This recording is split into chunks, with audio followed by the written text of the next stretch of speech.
Wave Beats Music. Bonjour à tous, bienvenue dans Spécial Mondial, le journal de la Coupe du Monde de ce lundi 28 novembre. Écho de la tanière, l'équipe nationale du Sénégal a repris l'entraînement au lendemain de sa victoire face au Qatar 3-1. Seul le milieu de terrain Cheikhou Kouyaté manquera le match face à l'Équateur, prévu ce mardi 29 novembre à 15h au stade Al-Bayt. Le sélectionneur des Lions de la Teranga, Aliou Cissé, a déclaré en conférence de presse qu'il n'y a pas de calcul à faire, il faut gagner, on a envie de continuer l'aventure, mais il faut de la concentration. Il poursuit, demain sera un match parmi tant d'autres en termes de pression, mais je trouve que le football de haut niveau, c'est ce que nous voulons, c'est ce qui nous ramène ici. Nous restons toujours dans la tanière avec le message du double ballon d'or africain. L'international sénégalais El Hadji Diouf, qui annonce mardi va marquer les 2 ans de disparition de Pape Bouba Diop. Il n'y a pas plus grande motivation. Et cela nous fait penser à Bruno Metsu, Jules François Bocandé, ces personnes qui ont toujours eu les mots durant ces moments pour nous galvaniser. Donc je pense que les Lions sont prêts à rendre hommage, peu importe la manière, il faut gagner.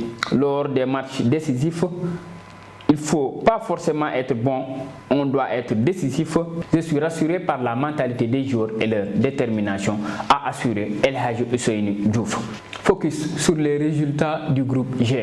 Le Cameroun a arraché un match nul 3 buts partout face à la Serbie, battu par la Suisse 1-0 lors de la première journée. Les Lions indomptables sont revenus de très loin pour accrocher un point important et se relancer dans la course. Les hommes de Rigobert Song avaient pourtant ouvert le score à la 29e minute par Jean-Charles Castelletto. Avant les arrêts de jeu de la première période, les Serbes ont renversé la tendance avec 2 buts marqués par Pavlovic à la 44e minute puis par le milieu de terrain de la Lazio de Rome, Milankovic Savic. En seconde période, l'attaquant de Fulham Mitrovic a creusé l'écart en marquant le 3e but à la 53e minute, permettant aux hommes de Dragan Stojkovic de mener 3-1. La Serbie va être secouée par les Lions indomptables avec 2 buts coup sur coup à la 63e minute par le vedette de Al Nassr Vincent Pathé Aboubakar et à la 66e minute par l'attaquant du Bayern de Munich Maxime Choupo-Moting. Avec un point comme la Serbie, le Cameroun jouera sa qualification face au Brésil le vendredi 2 décembre à 19h. Pour rappel, le gardien camerounais André Onana a été écarté du groupe avant le début de la rencontre contre la Serbie. La Fédération camerounaise de football a annoncé ce lundi que le gardien titulaire Onana a été écarté du groupe pour des raisons disciplinaires sans préciser la durée de cette mise à l'écart. Nous poursuivons avec les résultats de la deuxième journée du groupe E. Le Costa Rica a fait tomber le Japon 1-0 et se relance dans la course après sa défaite face à l'Espagne 7-0, largement dominé par les Japonais. Les coéquipiers de Keylor Navas ont attendu jusqu'à la 80e minute de jeu avec une superbe frappe enroulée de Heiser Fuller qui permet aux Costariciens d'arracher la victoire et se relancer dans le groupe E. Toujours dans le groupe E, la Croatie a cartonné le Canada 4-1 à Doha. Mené au score sur un but d'Alphonse Davies, les vice-champions du monde ont su renverser la situation avec le doublé de Andrej Kramaric à la 36e minute et à la 70e minute, Marko Livacha à la 44e minute, Lovro Maher à la 90e minute de jeu. Suite à son doublé, l'attaquant de Hoffenheim, Kramaric, a été désigné homme du match.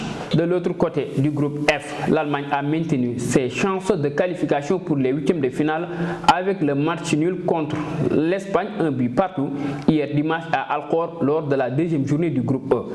La Roja a marqué à la 62e minute par Alvaro Morata, également désigné homme du match.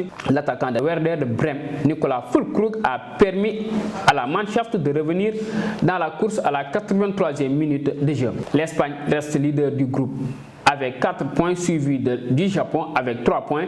Le Costa Rica prend la 3e place avec 3 points. L'Allemagne, dernière de la poule, avec 1 point, moins 1. On jette un œil sur le programme de ce lundi. À 13h, la Corée du Sud accueille le Ghana qui tentera de se relever après sa défaite face au Portugal. À 16h, le Brésil de Neymar fera face à la Suisse.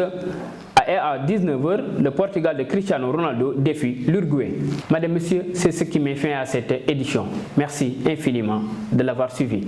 L'information continue sur www.maderpost.com et sur la chaîne YouTube Mader TV et sur les applications Télépac, africaorigine.net et sur Limex TV. Merci.